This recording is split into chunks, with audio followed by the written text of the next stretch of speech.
welcome everyone to our event, our latest careers event, focusing on the solicitor's profession. I'm Alice, I'm from the College of Legal Practice. Been at the college 5 years, oh my goodness. And I do lots in terms of student recruitment and marketing, but also supporting some of our scholarship students and also working with firms, supporting their students. So work on lots of different things as we do in the college as a relatively small team. But yeah, thanks so much for joining us, and thank you to our panellists, who I'm sure will introduce themselves shortly. But firstly to say, in terms of closed captions, they are enabled. We will also provide a transcript and recording of the webinar afterwards to you all. So hopefully that means that you can go backwards and forwards on it as and when you wish. There is a chat bar at the bottom. Feel free. There's also a Q&A as well. I don't really mind which chat bar you use, but this webinar is really designed for all of you who are listening to us. So please do pop some questions in the chat for us and for the panelists. Just to say that you've all submitted a question pretty much that has helped inform the topics that we're going to talk through today. So thank you so much for that. But as we're talking, hopefully things will come to mind, or you might have more questions for people. We'd really love to make it quite an interactive conversation. So you can either send a question just to us as hosts and panelists, or you can just pop it on. And the Q&A makes questions anonymous if that's what you'd like to do as well. So please do start thinking about the other things you might want to ask the panel. But I have got a few topics to guide us along the way. And we're going to spend probably the first half an hour or so really focusing on listening and learning more about our panelists' journeys to becoming a solicitor and as a solicitor, just so we can delve into those and understand the diversity of the profession. There are so many different types of solicitors, and it's quite easy, I think, sometimes to only hear about certain types of solicitors. So we're really keen that we can use this session to hear about lots of different areas of practice, lots of different types of cases, of clients, of all sorts of ways in which you can practice as a solicitor. So that's really the main aim. We will spend a little bit of time after that answering some of your questions about how to get legal work experience and training contracts. So it's clearly really important to people as well. So I hope that sounds all right, but enough from me. So what I'd really love to do is to ask the panel to introduce themselves, and perhaps you just want to talk a little about yourself and your kind of legal career, give a sense to people watching us, what you've been up to so far, what you can share. So Lisa. Hi, yes. So hello, everybody, and thank you for coming along. So I am currently the SLS module leader with the College of Legal Practice, which means I'm running the SQE2 prep course. But prior to joining the college, I spent 25 years as a solicitor. So I qualified many moons ago in 1997. I was actually the first year of the LPC when that switched from the old Law Society finals. So I kind of feel the pain of everybody recently who's been new to the SQE. I've been there when they changed all the rules and the goalposts just as we were starting. So that was back in 1997. I studied full-time for the LPC in Birmingham, and then I did a 2-year training contract. Although I did have a year out, my training contract was deferred because of the economic situation at the time. And I actually filled that year working for Leicester County Court, which wasn't on my radar at all, but actually came in really useful. It's funny how things happen. I was pretty upset when I was sort of put back a year. And then actually the experience I got in that year at Leicester County Court turned out to be really useful for my training contract. So I trained and qualified at a medium-sized firm, decided I liked commercial property, and I qualified into that. And then I stayed in private practice for a number of years after that. And I've worked at a kind of 2-partner high street firm, and I've worked for one of the sort of big firms in Birmingham. And I also spent about 15 years of my career at Land Registry as an in-house lawyer there. So that was kind of a different slant on it. And then I went back to private practice after I left Land Registry, much more well-informed about what goes on in the world of property. And then I moved into legal education. So that's how I got to be here. Thank you. Lots of interesting things there to delve into. Thank you, Lisa. Yeah. Bal, how about you? Yeah, absolutely. Good evening, everyone. My name's Bal. So currently, I'm an in-house solicitor at West Midlands Police, and I specialise in commercial property and commercial law. So my route into the profession, I did a traditional three-year undergraduate degree at the University of Birmingham. In my final year, I did a vacation scheme, so that gave me my way into a training contract. So I did my three-year undergraduate law degree, then 1 year LPC MSc at the University of Law in Birmingham, then 2 year training contract at Trowers and Hamlins in Birmingham. After my training contract, I then moved to DLA Piper, also in Birmingham, and then decided to make the move to in-house and public sector during the pandemic, to where I am now at West Midlands Police. So I've got experience in working in kind of large law firms, but also now public sector and in-house. I'm also involved in a number of networking organisations. So I currently chair the in-house committee of Birmingham Law Society, so one of the largest and up-and-coming in-house communities in the country. So a very kind of exciting time to be in-house. And previously used to chair the Birmingham Solicitors Group, which is the junior arm within the Midlands region, and also used to sit as a councilman for the National Law Society. So very much familiar with policy and how the profession works at both a regional and a national level. And yeah, very interested in the growth and the exciting opportunities within the in-house world. Thank you. And Susan. Good afternoon or evening, everyone. It's really great to be here. I'm Susan Cooper. I'm currently the founder of a company called AccuTrainee. My route into the legal profession started out with me completing a science degree at university because I was absolutely certain I wanted to be general counsel within a pharmaceutical company. I think I'd watched a film and thought that sounds really exciting and sexy. After many training contract applications, having completed my degree, and then done the LPC route full-time as well, I secured a training contract at a firm called Hogan Lovells in the city. I did my first seat in insurance and reinsurance, which just knew quite early on that wasn't for me. And in my second seat, got my IP seat, which I was desperate to get into, to lead on to my sort of pharmaceutical career. And absolutely hated it. I found it extremely slow. It wasn't what I expected. I then spent my third seat out in New York doing some commercial IP because it was a bit of a hybrid of the two seats. I thought, crikey, I had it all planned. I've got no idea what I want to do. And in my fourth seat, the graduate recruitment team very kindly threw me into banking, which I absolutely loved. And I tell that story just because it is a journey. And I went from thinking I wanted to do one thing to actually realizing I completely fell in love with the whole transactional world, the late nights, the all-nighters, the deals getting done in 2 weeks. Really loved it. Trained and practiced at Hogan Lovells as a leverage finance management buyout lawyer for a few years, then left Lovells, built some houses, did some construction work, and then did an MBA, and then fell into sort of entrepreneurship, really. Got some private equity backing for the business that I started 13 years ago, which is all around opening up opportunities for law graduates and students and identifying routes for students to qualify, either through the traditional training contract or the SQE route. And that's what I do and love doing now. So that's my journey. Oh, thank you.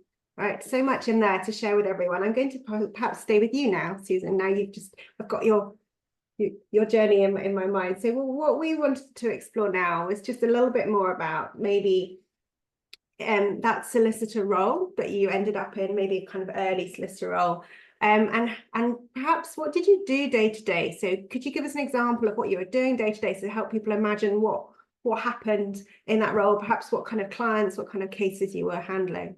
Yeah, absolutely. I'll sort of stick with the banking side of things just because that was probably the most recent, the one I remember the most, what I did the longest. So as a trainee and then as a junior lawyer, a lot of it was really supporting partners and senior associates with different transactions that were taking place. So as a leveraged finance lawyer, we're working with borrowers, so companies that might need huge chunks of money, debt that they want to raise, and also working with banks. So our clients were both the borrowers and the banks.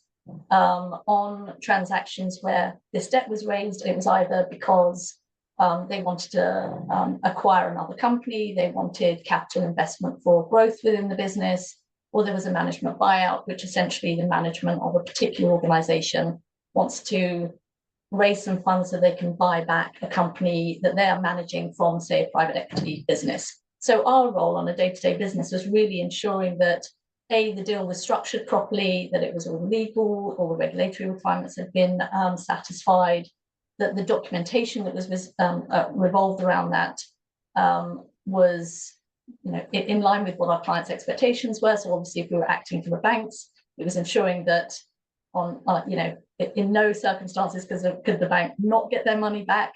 So that obviously looked at how any debt would be secured. So we'd also look at security documents, debentures, security over assets, due diligence, making sure that if a management team wanted to buy back a business, if they're borrowing money from the bank, that the company is going to do what they're telling us it's going to do. So there's a real mixture. But as a trainee earlier on, the supporting systems was like working a lot with the ancillary documents. So with loan documents, you've got something like a conditions precedent checklist. So trainees would often work on making sure that all of those conditions that have to be satisfied before a deal was completed had actually been met before funds could be transferred.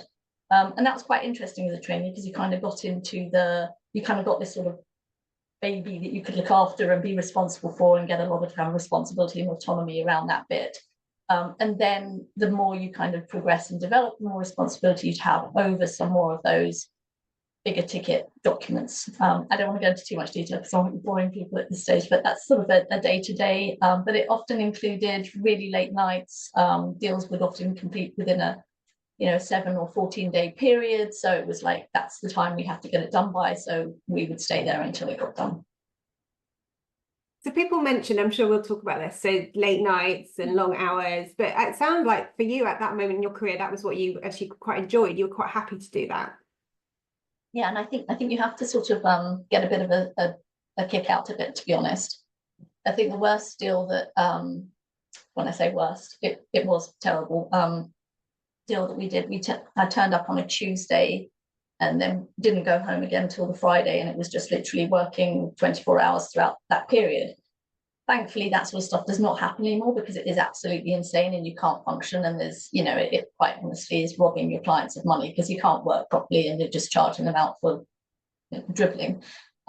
So I think there's been a real shift, and this was a very, very long time ago, I should have said, as you probably tell from my face, it was many decades ago. So things have moved on a lot. But I think that whole, the deal's got a deadline, we've got to do what we need to do to get everything done. We all pulled together, it was great teamwork, we just all supported each other. I just really enjoyed it. I love that aspect of it. I wouldn't like it anymore, but when I was younger, it was fine. That's really interesting, thank you. And when you say, you did talk about this a little bit, about what made you go into the type of law that you were practicing. So it sounds like you in your training contract, you did get to experience a couple of different types of seats and different types of practice, and that was at the point when you thought you liked the finance side of things. Yeah, it wasn't something I'd really considered actually before I went into my fourth seat, because I was quite unusual. I think that I'd had everything quite mapped out. So before I even joined Levels, I'd hounded the IP partners to say I wanted to, qualify into IP, but not really having experienced it. And then when I did experience it, I realized it wasn't for me. It obviously is for a lot of people, but I came to realize very quickly, I'm not a litigator. I don't particularly enjoy the sort of lengthy, drawn out cases. That just wasn't suited to my personality. And perhaps if I'd done a bit more research, actually what it looked like, the day-to-day, what it looked like, I probably would have known that a bit sooner. So I just feel I was quite lucky that I fell into that last seat that I really enjoyed. That's really interesting, thank you.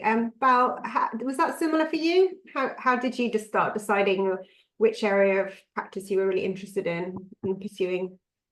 Yeah, there were some similar strands in that. So I chose commercial property firstly because it was something that I enjoyed from my training contract, and very similar to Suzanne, that I could actually see transactions from start to finish, particularly when I was doing that 6 month stint as a trainee. And I did 2 seats in real estate when I was at Trowers. So I could actually have that relationship with the client, see the beginning of a transaction, and see the end of it as well. So I could actually learn quite a lot. I thought that in other areas of law that I did, you were just inheriting cases, so you'd never be able to build that rapport with the client, and you'd never be able to see the final result of that matter as well. But commercial property, or just property generally, you could see the whole kind of transaction.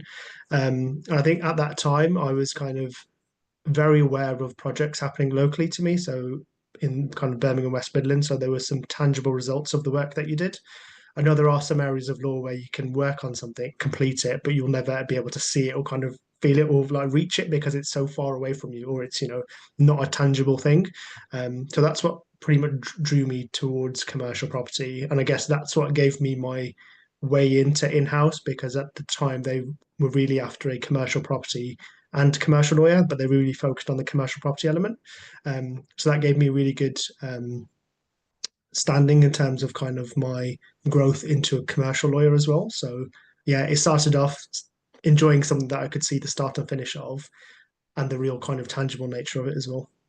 And now, as an in-house lawyer, I mean, it must be a huge, diverse range of contracts, of commercial. I don't know, how would you describe what you're doing day to day in terms of the variety of work that you do as an in-house lawyer? I'm quite lucky that I only, so if we put it on the lens of a private practice organization, I would say I do commercial property, commercial, and public procurement. But I Okay. do know there are in-house lawyers that do way more than that and are, you know, one of very few lawyers in their organization. So I'm quite lucky in that respect. And I think when I first joined West Midlands Police, I was given the time and the support to learn the different areas as well. So I kind of I joined at a very good time, and I had good people around me. But if I look what I'm doing now compared to what I qualified into, completely kind of different worlds as to my expectation of the profession and what I thought I was capable of as well. Because when you go through a traditional training contract, you're always taught that this is the one area of law that you'll be doing, that you'll be enjoying for the rest of your career, and you can't move into anything else. But when you go into in-house, you kind of flip that script, and it's very much up to what you want to do and the aims of the organization as well. So yeah, I've kind of grown into the role, but I've been able to do it in a very measured way. Could you give us an example, I guess, of something you might be doing day to day, Bal, just so we can get our Yeah, heads of around it? course. So the commercial property stuff is also this kind of traditional leases and licenses of police-owned property. So whether it's a new police station, new offices for staff, new training centres, or even covert sites as well. So there's lots of stuff I deal with, but it's all redacted. So very kind of, you know, highly sensitive stuff. So that's the pure property stuff. The pure commercial stuff is literally anything with a contract attached to it. So that's if we ever work with another police force, whether it's regional or national stuff. So that's collaboration agreements. For any football fans out there, if you've ever been to a football match, there's usually a heavy police presence depending on the size of the football club. There's a commercial contract that sits behind that as well. So if you think about a Birmingham West Midlands Police has a number of kind of high level clubs, whether it's Aston Villa, Birmingham City, Wolverhampton, and even some of the Staffordshire clubs as well. So we draft all of those football contracts internally. If anyone's a big fan of police documentaries, so in the last kind of 12 to 18 months, anything that's involved West Midlands Police, we would have drafted that internally as well. So media is another element that we cover within commercial. And then I guess all the day-to-day things, if we ever need to work with another organisation or an individual, things like confidentiality agreements, non-disclosure, things like that. And then the final strand is public procurement. So if anyone's familiar with procurement and what that involves, it's basically the purchasing of goods and services, and we have to do that under specific rules and regulations as a public sector organisation. So that covers things like reviewing contracts, KPIs, if we can terminate, what contracts we can enter into, and anything and everything involved. And that covers anything from purchasing new police helmets to weapons to stationery to toilet supplies, you name it. Yeah, so everything contract related. Okay. Oh, that's really interesting. So, Lisa, how does that compare for you? What were you doing day to day in your world? There's some similarities actually. That's quite interesting. I think we could have quite an interesting discussion, the three of us, around what we've been doing. So I'm another example. I suppose I didn't really know what I wanted to practice in when I started my training contract, but I was fairly sure it wasn't property because I did not enjoy land law at undergrad level at all. And if you told me when I was studying that that's what I would do, I would have laughed in your face because there is just no way. And then I did commercial litigation for my first seat and realised a bit as Susan said, litigation wasn't for me. I didn't want to do contentious work. I couldn't really be bothered with the arguing. Sometimes there was, really petty arguments and you used to think, oh, why are we involved in this? But for some people, that's brilliant. That's what they really love, to get into the detail of that and get parties to see sense and all that kind of thing. So my second seat was in commercial property, and it was really helped by the fact I really got on well with my training principal, and that helps make, enjoy your day-to-day job. And before you know it, I found I'm really enjoying commercial property. And there were all sorts of things. Bal just mentioned, leases, licenses. So you might be acting for a landlord who's granting a lease of his business premises. It might be a warehouse or an industrial unit or an office. Could be a high street shop, it could be anything in between. And you would be advising them on the terms of the lease, or you could be advising the tenant who's going to sign up to that lease and make sure they know what they're getting themselves into. It's also sales and purchases of freehold property. So you've not got a landlord and tenant. The same as, when you want to buy a new house, you go through and you use a conveyancing solicitor. If you want to buy a warehouse to run your business out of, then, you would be getting a solicitor to do, as Susan mentioned, due diligence. And actually, that's the bit I really enjoyed. And that's the bit where you basically go digging for all the information that your client might need to know about so that they know exactly what they're taking on. And some of it you get from the seller's side of things, and some of it you do yourself. You have to do kind of your own digging. And I really enjoyed that. So I ended up staying in commercial property. And when I worked in Birmingham, I moved into property finance, which was kind of linked to the banking team. But this was where the property was the security, was the asset that was being secured. So if a company or if a client was going to the bank, wanted to borrow money, and part of what that loan was being secured on was a valuable property. I mean, one of the deals I did, and it was, as Susan described, an overnighter, but I can't claim it was 4 days. This one was 9 o'clock Monday morning until 5 o'clock Tuesday afternoon without stopping. But it was a £260 million portfolio of hospitals that the bank were lending money on. And when you've got that kind of money involved, the bank will generally have their own solicitors. For lower value deals, the buyer solicitor will often act for the bank as well and just tag on the work for them. But when you're talking high value, the banks want their own lawyers to check everything. And then you are doing your own due diligence on behalf of the lender, and you're basically checking the buyer solicitor's homework, which I really quite enjoyed as well. And you're marking somebody else's work. And that was really good experience kind of anything that can come up in the context of a property deal, particularly where it was being used as security for a loan. So I really enjoyed that. And then, at various points as well, you're just acting for lenders who obviously are putting up the money.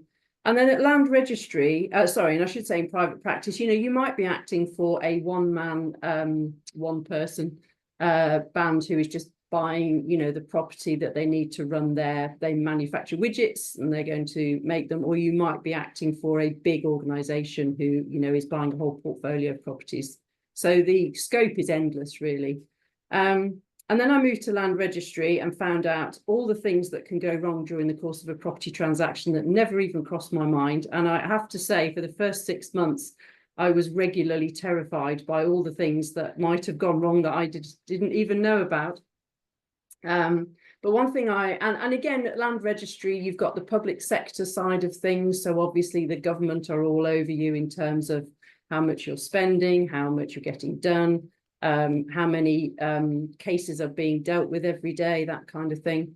And from the solicitor's point of view, the in-house lawyer, basically everything that fell out of the kind of sausage factory landed on the lawyers' desks. So everything that didn't just work because everything was signed properly or there weren't any problems with the boundaries, those things all got done, fairly swiftly. But everything that sort of had anything wrong with it fell to the lawyers. But one thing I really did get involved with at Land Registry was property fraud, and that was really terrifying and really interesting.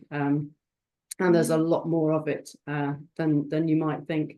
There was a scam, I mean, this was probably 15 years ago now, but there was a scam at the time where fraudsters were going around putting for sale boards in the front gardens of properties that they thought didn't look like anybody was there. Maybe the owner was in hospital long term or traveling or whatever.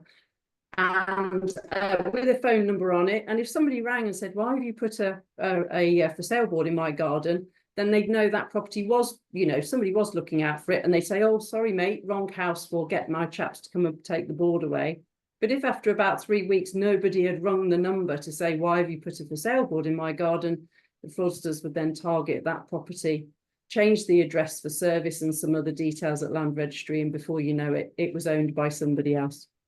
So there's a lot of that, and that was interesting, really interesting work. And I think when you're in-house government as well, you've got the opportunity to move sideways into any other sort of the government legal departments. The Treasury solicitors, I think, if I'd had the opportunity, I might have gone there. I think that would have been interesting. So once you're in the government system, there's any number of ways you can go. And obviously, as Bal was talking about procurement, that's a massive area for government in-house lawyers. And then I moved back out to private practice and really carried on doing the same sort of work that I'd done before. So landlords, tenants, buyers and sellers, acting for the banks. I think if you enjoy detail, if you're good at detail, commercial property is definitely one of those areas where you need to be able to cross all the T's and dot all the I's. And I enjoyed that kind of work. And I think, as Bal said, it's really nice to see something start to finish.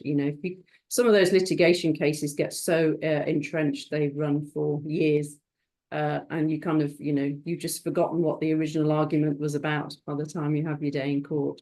So that was the kind of thing I was doing day to day. Thank you. Oh, I feel like we're going to persuade everyone into commercial property or choose your practice area. So we did get quite a few questions from people who submitted it, but now everyone's got quite a good sense, hopefully, of the type of work that you've all been involved. I would just like to encourage anyone to, I did see a hand pop up and disappear. I'd like to pop up your hand and you can share your question verbally, or you can just type it in the box, that's fine. So now you've heard from the panelists a little bit more, please do pop any questions in that you have. The couple of questions that were submitted previously is I don't know who wants to take this, the most common misconceptions about life as a solicitor. Anyone? Well, I don't mind having a go. I don't know what the I suppose some of the misconceptions are actually true. I mean, some of it is it can be quite boring. It's paperwork, or it's all on screen now. So I think that's true. But it also, and I think Susan made the point, it's not quite like it used to be where, you work up all night, and it's definitely not like an episode of Suits or the older versions of those types of programs. And I think also bear in mind, it's not necessarily very high paying work, depending on the firm you work for or the organization you work for, and maybe the type of work you do. There is a massive variance in solicitor salaries, across a county, let alone across the country. So I do get quite cross when I, hear comments like the fat cat lawyers are making lots of money out of this. Not necessarily. So I think that's definitely one of the misconceptions. Thank you. So another question, should your first role be in the area of law in which you want to practice long term? I mean, I think, Susan, you've advised quite a lot of people on this. So what do you say? I mean, I think also the panels probably demonstrated that. No, absolutely not. And the reason also giving a little bit of flavour about our careers, I think it's, from all of us, it's really helpful to see how things can change. In many cases, I'm quite impressed if people actually know exactly what they want to do. And the thing I would really always advise people going into law is just to keep as open a mind as you possibly can. You know, try and gain as much information and insight as you possibly can from every interaction you have, every job that you do. And you know, and recognize that what you do today might not necessarily be either what you want to do or what you will be doing tomorrow. And that's personally, I think, part of the enjoyment and excitement of it. Now, there are parameters. I mean, you can't necessarily, or it's harder to really pivot 180 degrees in your career. But no, I think in every role you take, you know, it's useful to just try and make sure you gain as much from it as you can. One of the things I didn't mention is I had my career in private practice, and when AccuTraining started, we send a lot of trainings out to in-house legal teams. And if I had my time again, I would categorically definitely gain more in-house experience. I think the variety of work that you get as an in-house lawyer and the autonomy and sort of just that connection that you have with your client is so interesting and can kind of really help, you know, enable you to get under the bonnet of a particular client. I think that's really fascinating, and I regret not having had an opportunity to do that. So I kind of do that vicariously a lot through some of our trainees. But yeah, no, definitely, I would say it's not necessary to start where you need to go on. Okay, that's reassuring. So Bal, we had a question about what challenges you faced in your journey to becoming a solicitor. Have you got any particular challenges you'd like to share? Yeah, I think when everyone starts out in education, they're like told about so many different routes and different jobs they can do with their career. So it's one kind of finding what you want to do, and that's only based on the information that's provided to you. So back in the day, it was only going to law fairs and maybe checking their website if it was updated with things on there. But nowadays, obviously, people are bombarded with information about, you know, different events, virtual events like this. There's so many avenues for information now where it's almost information overload, where people can kind of see too much information as well. So I think for me back in the day, it was difficult to ascertain which role to go down because there was a lack of information in certain areas, particularly the in-house route. I remember going to traditional university law fairs, and the only in-house role there was the army. So it was kind of very clear cut. You either, you know, want to live with your family and pursue a career in law, or you travel the world. And it was like, well, back then it was quite an easy choice then. But obviously, I'm grateful now that there's lots of different in-house roles being advertised, lots of different routes into profession now.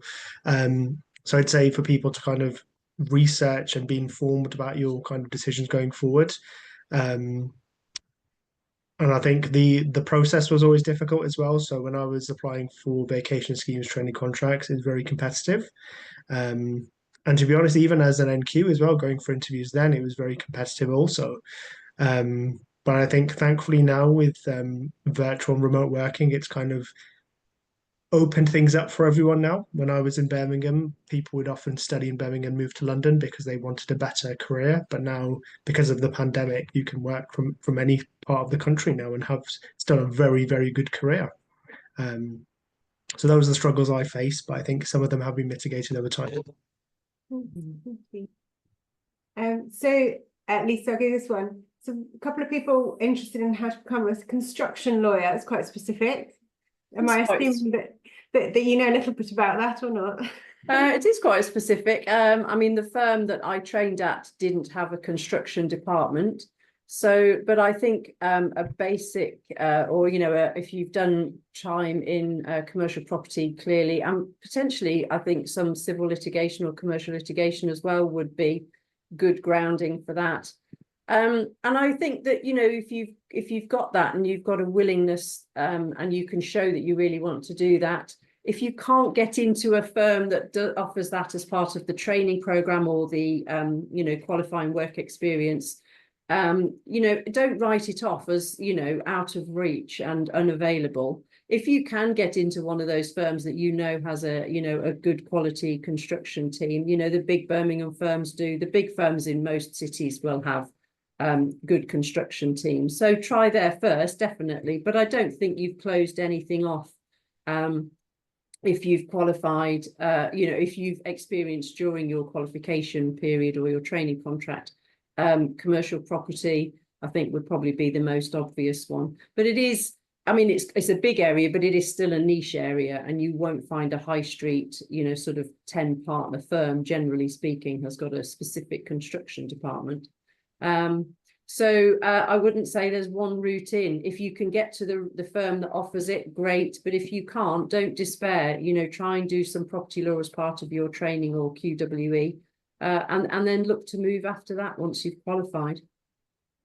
And is that similar and having an in-house role, or a role again, Susan, at one of the central city firms? I mean, a lot of people say that you need to really focus in your application on a firm and really know exactly why you need to do that area, which I can see really helps that firm when they're looking through applications, but at the same time, might just rule you out of something else. And you've just said, you need to be so open-minded. So which way do people go, Susan? Do they specialise and advocate a passion for something, or do they just go for something broader that might help them start off their career or progress? Yeah, it's a really difficult one, and I do sympathise with people in that position. And I think my response would be, if there is an area that we're passionate about and it's genuine, then absolutely I think you should advocate that, because regardless, that doesn't mean you still can't move direction in your career.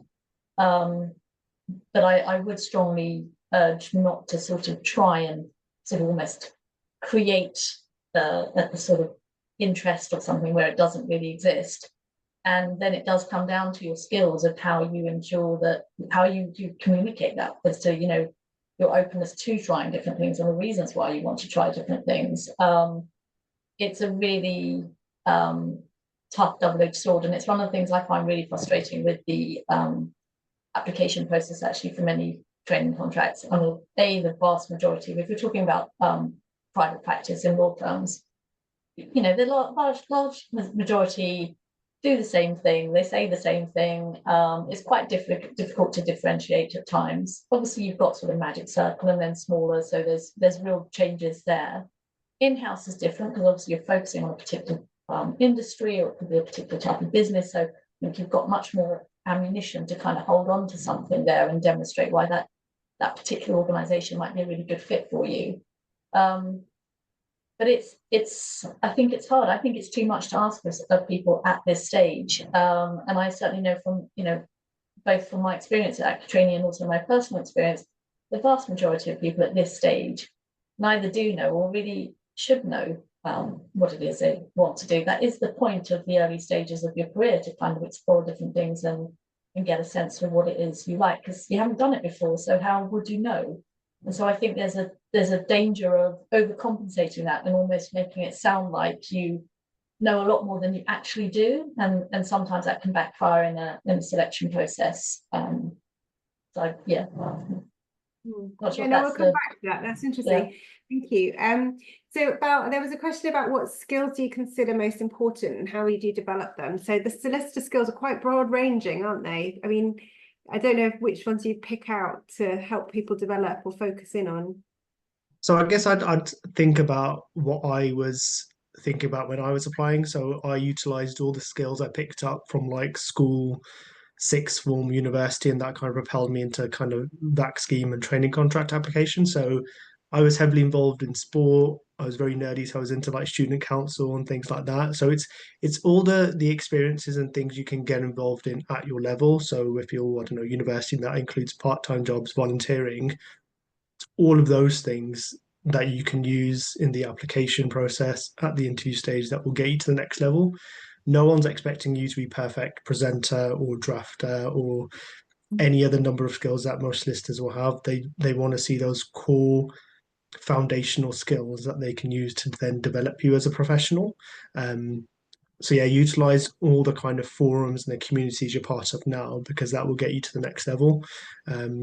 I was involved in lots of societies, lots of sports growing up, and all those different experiences kind of shaped me. So when I was in the workplace and dealing with a difficult client, dealing with a difficult colleague, I was able to kind of draw on those skills that I had from those kind of early days. Yeah, I guess I'm building on that, Lisa. I'm aware there's quite a lot of career changes kind of registered and listening to us at the moment. So people who've had a career somewhere else, but they're moving through. So you kind of forget it's a people role as well as a drafting and writing role, don't you? Absolutely. And you could have, the brightest brain ever.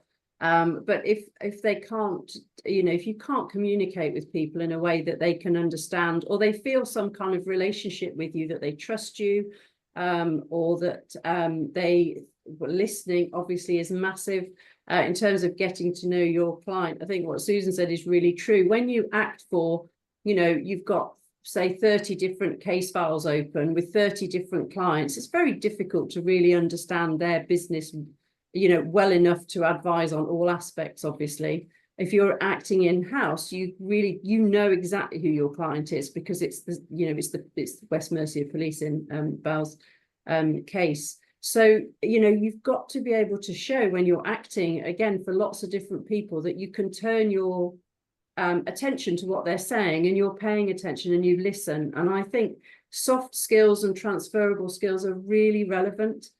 Don't think, well, I've been doing, I can't think of an example because I don't want to limit it, but I've been doing something else that isn't law for 20 years. How could I possibly have any of the skills? The transferable skills are actually a lot of the things you can't necessarily teach. Your again, ability to listen, to make connections with people, to be trusted, and it's obvious things as well, like if you say you're going to do something, then make sure you do it in the time frame you've set. If you're organized, that's a really good place to start from. So there are lots of skills that are not specific to the legal sector. They are, they're across the board really in any professional environment.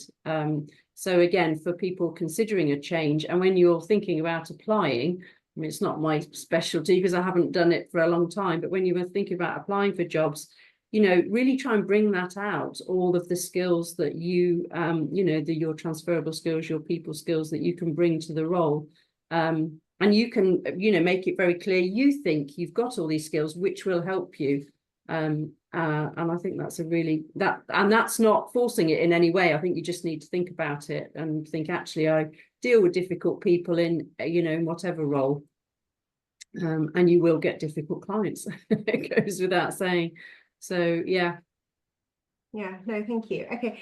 I'm just going to pause there a second, just again, to invite anyone more to send a question over to us. If there's anything that you'd like us to answer, please do as it goes along. I have got one question here. It's more kind of about qualifying and how we're qualifying. That's what we're going to move on to now. We did have quite a few questions just to share with people about the SQE and the SQE pathway and master's programs. And what we will do is we'll pick up some of those quite specific questions as a team in the college and come back to you directly if we don't have time to cover them today, because we're focusing more really on the a little bit about the qualification pathway now, but more really around how to get into the sector and the solicitor profession. So thank you for sharing your questions with us on the SQE, but we may not have enough time to cover everything about them in this session. So moving on to the qualification pathway, I think there were some people who weren't quite sure about the qualification pathway. Lisa, do you want to share the SQE route just briefly, so we know where we're on that? Yeah, okay. So to follow the SQE route, you need a degree or equivalent, and there's lots of information on the SRA website about what those requirements are. But for most people, they've got an undergraduate degree, and doesn't have to be in law. And different to how it used to be with the LPC, you don't actually have to do any type of conversion course or law conversion course now to join the SQE. I think that our experience is that going in cold to SQE1 with no legal knowledge whatsoever is quite a tough challenge. That's not to say it's not possible. It is, and there are people that do it. But, you know, if you've got a geography degree with nothing at all relating to law, then I think a 1-year GDL would be give you some grounding. And I know that students who I talk to who are on the SQE1 say that, you know, it's really helped them by doing that 1-year course because the language is familiar. But just to say you don't have to do it, it's not a prerequisite to start on your SQE. And then you do your SQE1, so that is, it's just straight learning and revising really across 13 different practice areas, which is no mean feat, and to answer. The exams are all multiple choice, which I think when I first heard about that, I thought, how on earth does that work? And surely that's easier than my LPC. How very dare they switch to multiple choice? And having seen the multiple choice questions now, I can tell you it's not at all easy. And it really is applying the knowledge you've learnt to the specifics of the question you're being asked. So actually, it's very tricky. In my day, you could waffle a bit and try and pick up some points here and there. You can't really do that with multiple choice questions. So that's the SQE1 part of it. And then the SQE2, and you have to pass the SQE1 before you can sit the SQE2, is applying the knowledge from 5 specific practice areas in the context of various skills. So it's letter writing, report writing, legal research, drafting, so maybe board minutes for a company or property documents, as an example. And then those are the written skills. And then there are 2 oral skills, which is you are assessed in your skills to interview a client and make an accurate attendance note, and also advocacy skills. So how would you, stand up in front of a judge and make a submission? So that's your SQE1 and SQE2. Then you need this 2 years of qualifying work experience, which you can have already completed before you even start your SQE1 and 2. So it's much more flexible than the LPC route where you needed your LPC to then move on to a training contract. So if you've been working in the law as a paralegal for 5 years or 10 years, and you've got someone in the firm who will sign off to say that in that time you've done at least 2 years worth of qualifying work experience, you can do it in any order. You can study and work, so you can study part-time while you're working. There's quite a few variations on that, but you do need at some point a solicitor to sign off to say that you have done these 2 years qualifying work experience. And then the final piece of the jigsaw really is for the SRA, the Solicitors Regulation Authority, to confirm that you are a suitable person to be admitted as a solicitor. So that's really the SQE route. Yeah, that is, and it is really mostly about that now. We've had a couple of questions here. Someone's asked about the LPC pathway. Just to briefly share with you, people, if you did start your law degree or GDL at some point before September 2021, then you may still be able to take the LPC route. If you do take an LPC and you don't get a training contract, you can then decide to take SQE2. So there's that option available for you. But there are lots of different routes, and I will pop some resources in an email to people afterwards. The question we had also just quickly about qualified lawyers. There's exemptions normally to SQE2 that some qualified lawyers can have.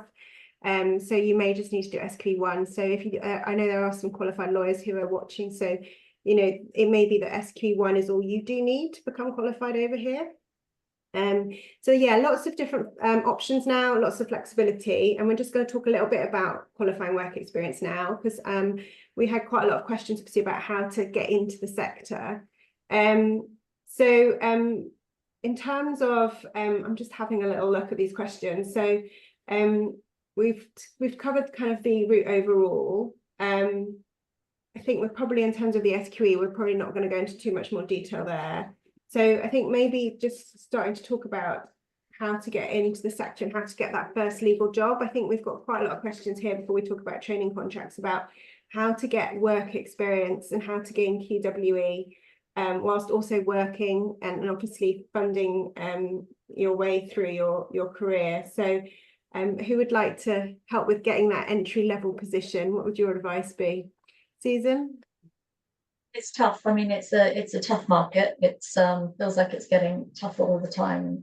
sorry to sound a little bit doom and gloom. However, there are certainly opportunities out there. It's different for different people. Some people will just walk into a role, other people will have to just keep on making applications. I'm talking about for paralegals, for the training contract, to the extent that we call it that now, or a qualifying work experience from an organisation that's going to commit to, say, the 2-year period. Those opportunities, as I'm sure people on this webinar are aware, do not come by easily. So there is a lot of resilience that's needed. There's a lot of determination that's needed. You need to just keep going at it and to have your eyes and ears open, looking at lots of different resources, whether that's through the university, the law school, the legal institution that you're thinking of joining, whether there are job posts, LinkedIn, networking, everything that you have at your disposal to try and maximize your opportunities to get your foot in the door. Because more and more so, given how hard, it's always been difficult, but I think it's going to become harder to some extent with the SQE and the additional number of people that are qualifying. Having that experience is going to really be very, very important. Where do you start? To be honest, Alice, in terms of like how do you gain that you have to make the applications. It sounds so obvious, but the number of interviews I've had with candidates where they talk about really wanting to get into the legal career. Well, okay, how many applications have you made? Well, 4 last year. Well, that's not enough. You've just got to keep as many avenues open as you possibly can. Try as many things. What I would really push away from is doing anything that is and I hope I don't say anything that puts anyone's nose out of joint, but I do think any work should be paid for. So I think there's a lot out there, a lot of opportunities out there that you sometimes think, frankly, that does not feel right at all. So yes, you're going in to learn. Yes, an organisation will be giving you an opportunity, but you are there to also work and give your services and offer your services. I wouldn't be picky either. I would, particularly if this is your first legal role, don't worry about the area that it's in. Just get your foot in the door. Start to understand a little bit more about what either that organisation does or what the people do within that organisation, and just really give it 110%, because your attitude in those opportunities is going to be all-encompassing. It's going to be all important, and it will be from that where people see that you're really interested, really keen, really willing, really wanting to learn, that you'll get more and more opportunities and responsibilities. And even if that role doesn't last forever, you'll have met some people that have seen your work ethic and your determination, and they might then recommend you to other people. So every interaction is so important. I know I've gone off on lots of different tangents there, but there's a lot to cover there in terms of like getting those roles.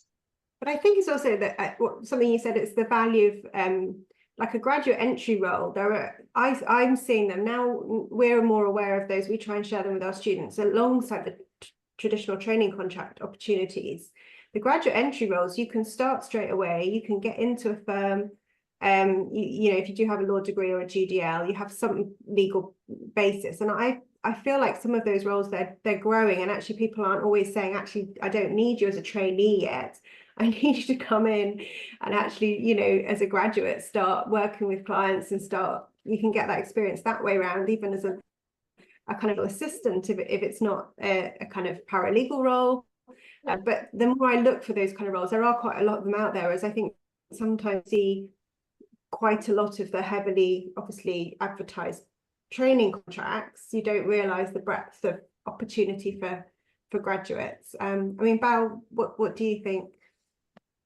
Yeah, you're right. There's lots of opportunities, and it's just how they label them or title them. There's lots of legal roles out there, not necessarily trainee or paralegal, but there's a kind of whole other section which people would enjoy and would be able to put on their CV, when they do make that kind of transition to a trainee.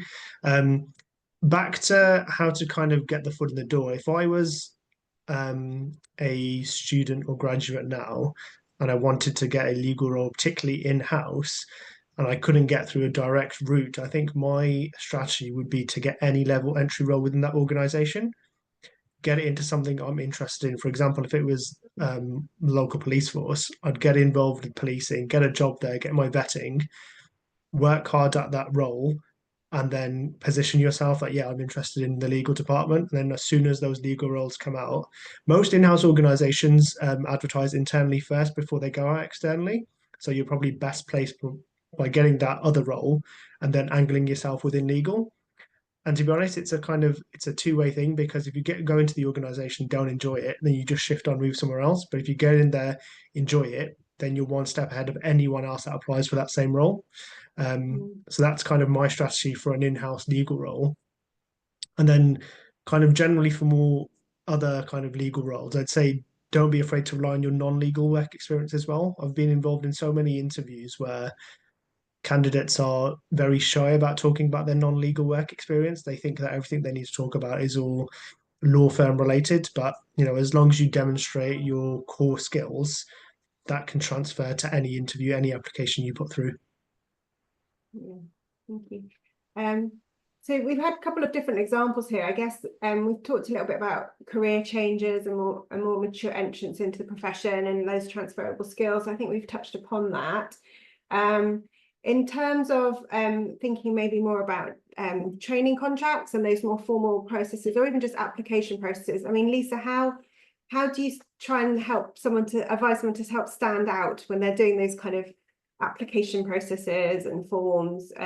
How can we help advise people there? I do think it's really hard to stand out on an application form in any way, because you really you don't necessarily know what the person at the other end is looking for. I don't think you need to say you've done circus skills or something like that to stand out necessarily. I think that you will stand out if you show that you've got a genuine interest in pursuing what you're applying for. And also if you can somehow bring into it that, you've done a bit of research, which, as Bal says, is quite easy these days. All firms have websites, LinkedIn pages, whatever, where you can do a bit of background information, or searching for background information.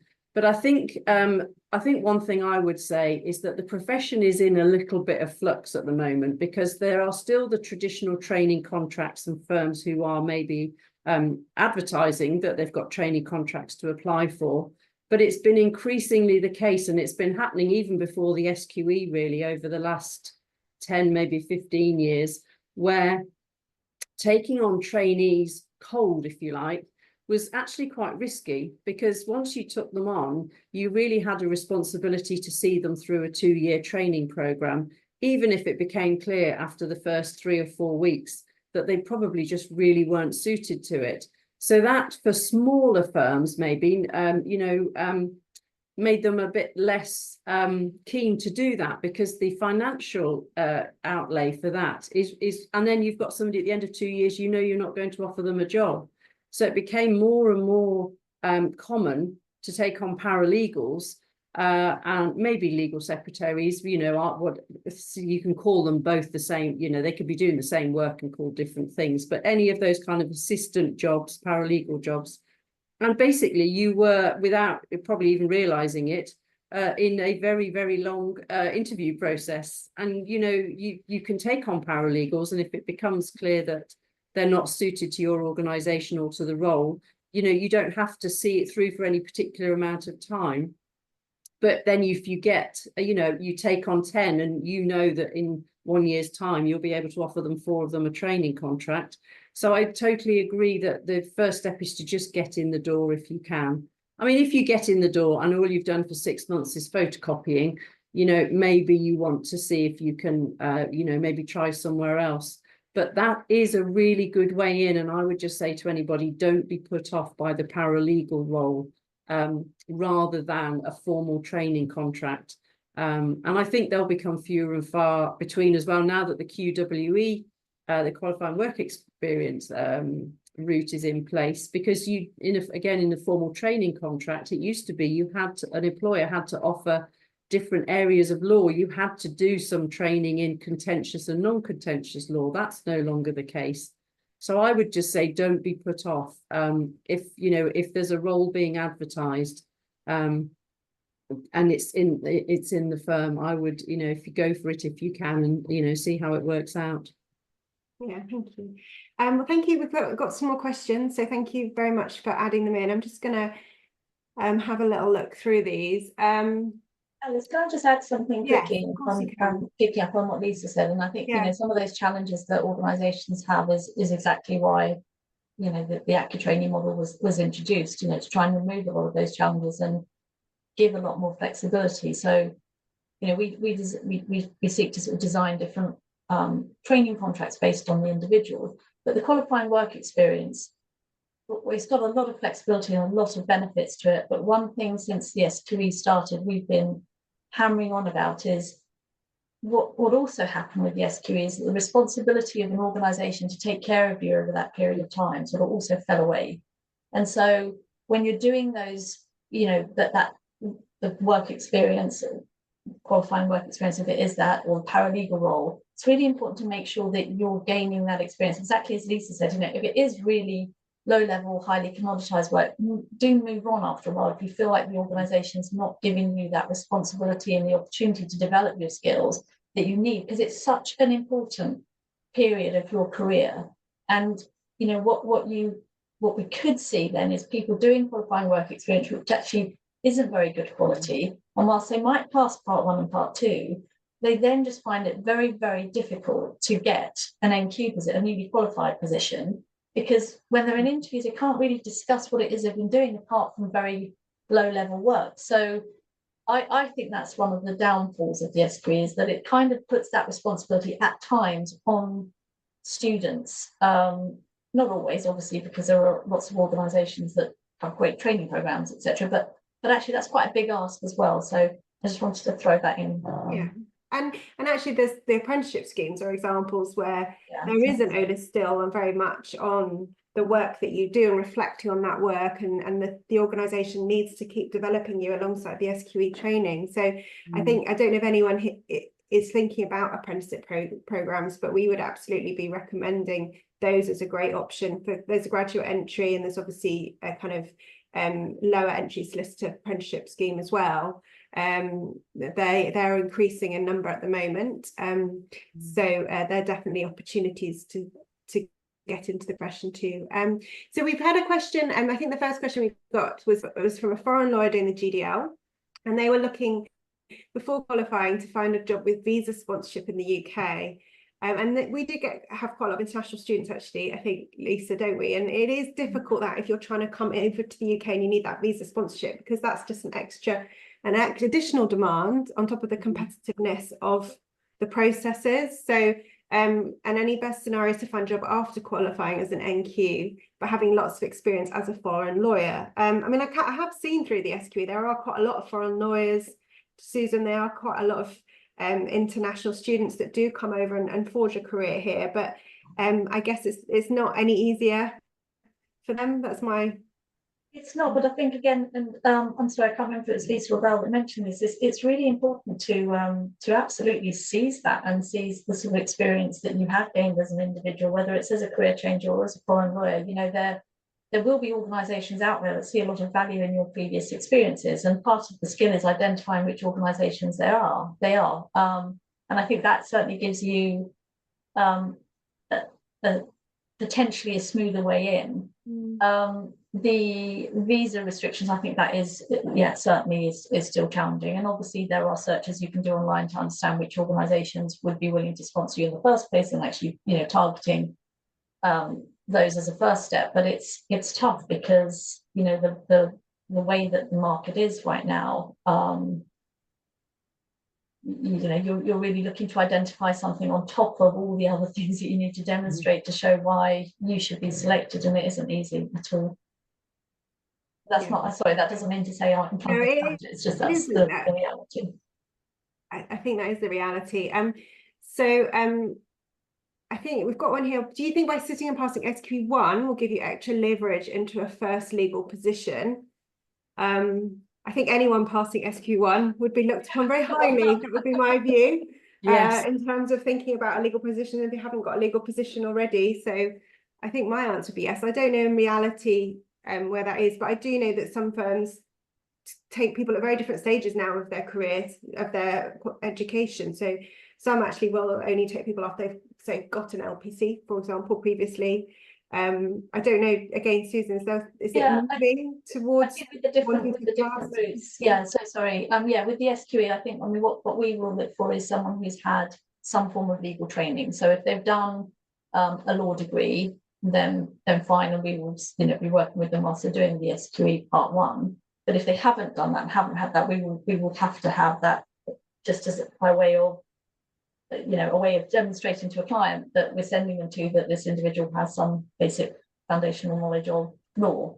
So I think without that and without a law degree, it's much harder, unless, you know, we're looking at, you know, as Bal and Lisa mentioned, you know, just looking at all different opportunities. And, you know, Bal mentioned that's absolutely, completely agree with him. You know, if there's an organisation you're really interested in, then get your foot in the door. It doesn't matter. And then obviously you can use that time to understand that industry, the organisation better, and find different routes into where it is you want to get to. But I don't think it's SQE. I think it's formal legal training, though, if you are going to be a paralegal. That otherwise it's quite tricky.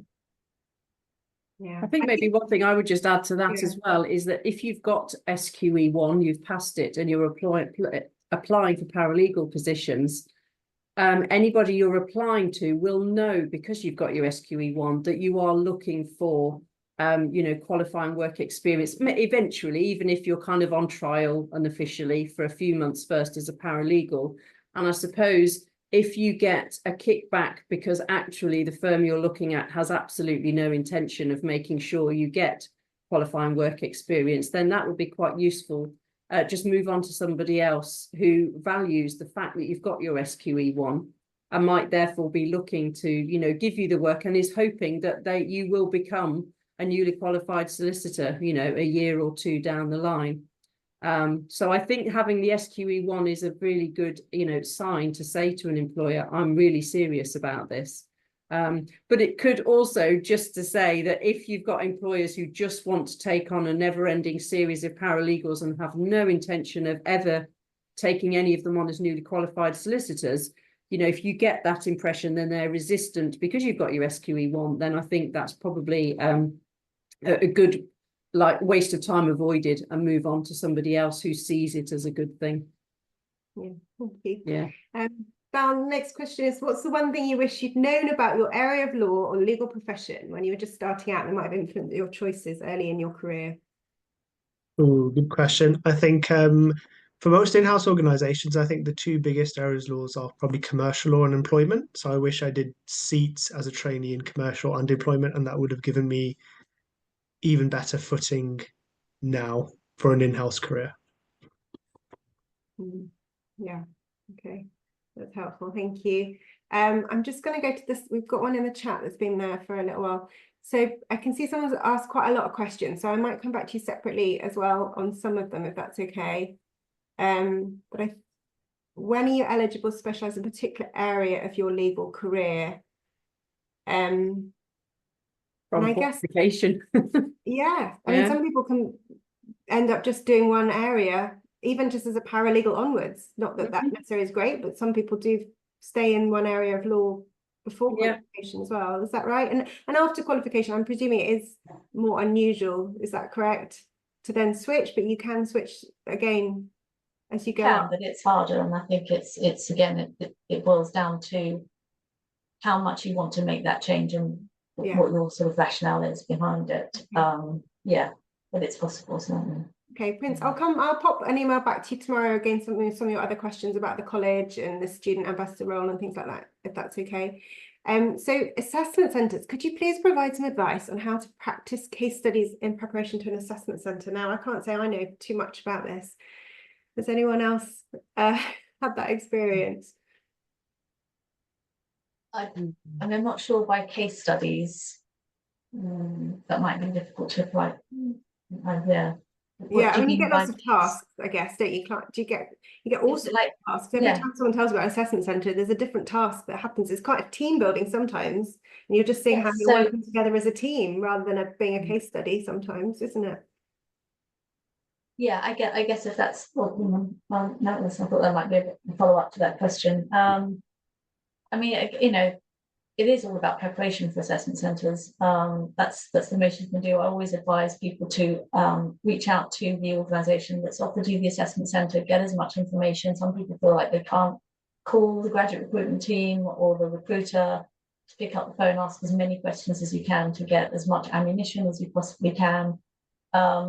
You know, the case studies themselves, by that, if you're talking about a particular, it might be that you've been offered an assessment centre and they have case studies within it, but there's, as Alice mentioned, so many different types of assessments within assessment centres, whether that's attention to detail exercises or commercial awareness exercises or in-tray exercises or presentations. You know, there's lots of different things. So without knowing a bit more about what that case study actually format is, it's quite hard to answer, sorry. Yeah, no. I think I'd agree with that, though, is ask the firm, do you have any samples? You know, and you might be, unbeknown to you, get marks, you know, behind the scenes for asking the question, just so you're shown to be trying to prepare. And just to say that as well, it might not necessarily be the case that, you know, what you'll be asked to do is anything you're expected to know anything about already. And just to say, when I applied to land registry as a commercial property lawyer, part of my assessment centre assessment was an exercise on the Road Traffic Act. You know, I knew nothing, but that was the idea. They were trying to look, you know, could you read the detail of the information you'd been given and make a sensible decision? I'm not sure it would have mattered that much if I'd come up with the wrong legal answer, to be honest. I think they were looking for, you know, can you present an argument? Can you, you know, bring something together? They might have even been looking for something as basic as, you know, what would a written report look like that I produced? So maybe the answer would be, don't get too stressed about the fact that you might be expected to know, like, the law. It could be anything, you know, and especially if these are assessment centres for vacation placements, which we know exist. Though, you know, you might not have, you might be competing with, you know, geography undergrads or biology undergrads who are looking to make that move. So they wouldn't necessarily be expected to be experts in the law. So again, stand back from it if that happens and think, okay, what can I show here? What, you know, can I, you know, write a good sort of logical report and with not too many grammar and spelling mistakes, that sort of thing.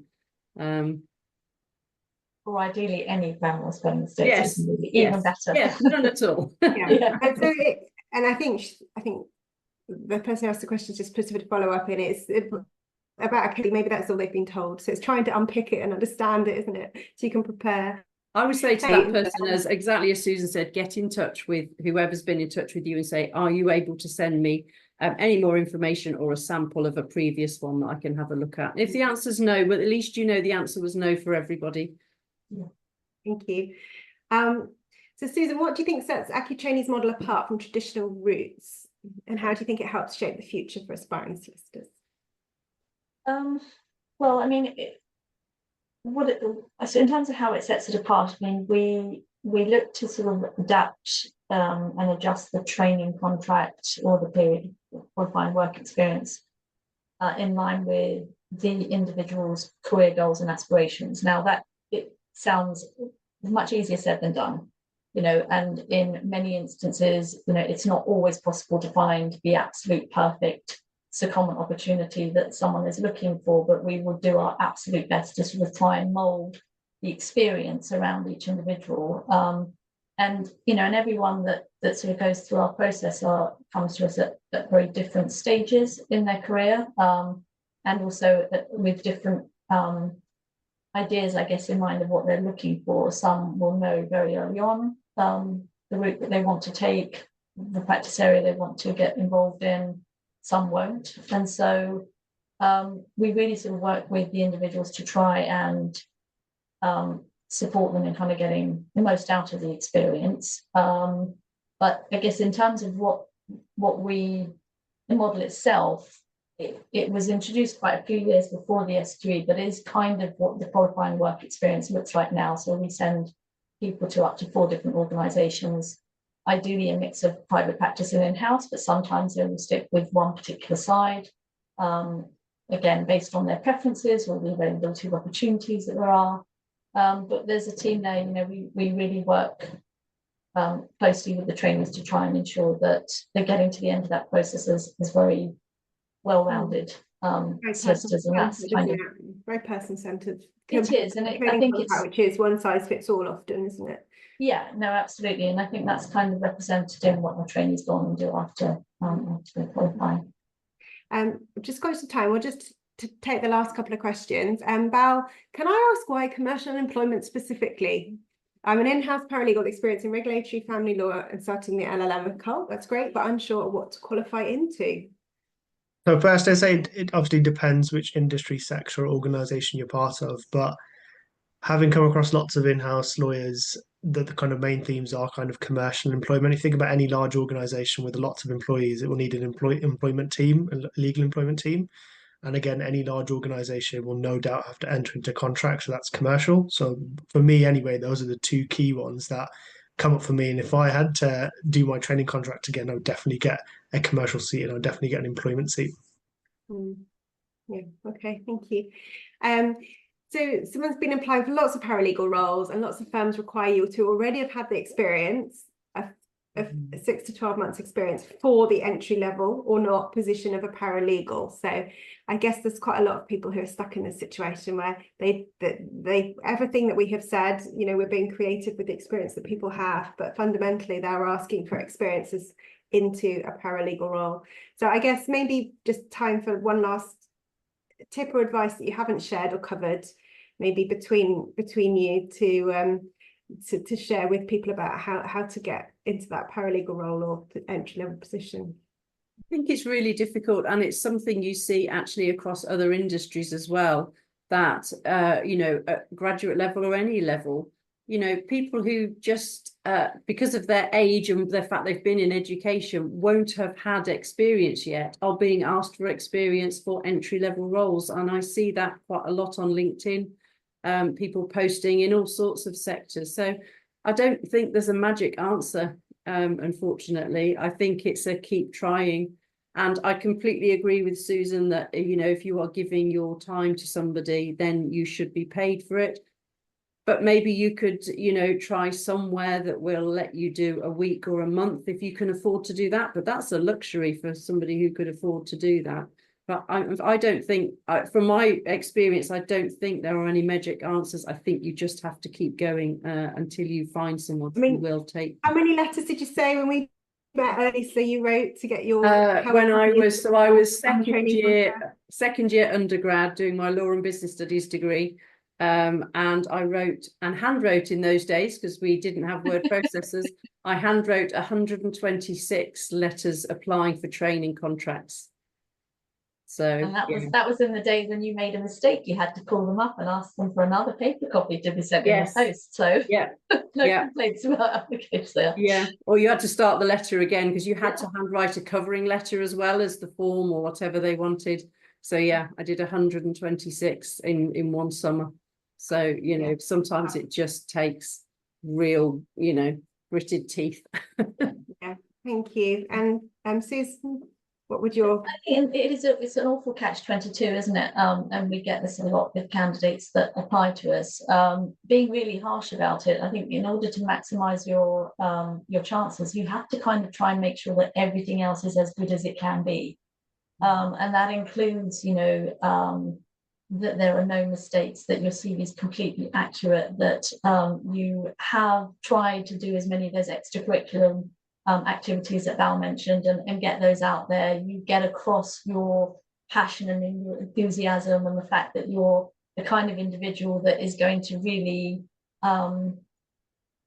grab the bull by the horns and you make the most of this opportunity if you're given that opportunity. So it probably won't come your way though, if, as we've been, I won't even go into the numbers, but you know, all the other people that are also looking for their first paralegal position and hearing the same thing.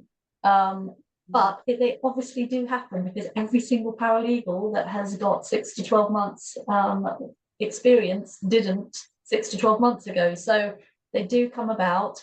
It's just a question of resilience, persistence, keep trying, making sure everything is perfect, getting everyone else to check it, your applications, using your networks, you know, as a thing, trying to kind of go down every avenue you can. Yeah, thank you. And Bal, anything else that you would like to add to that?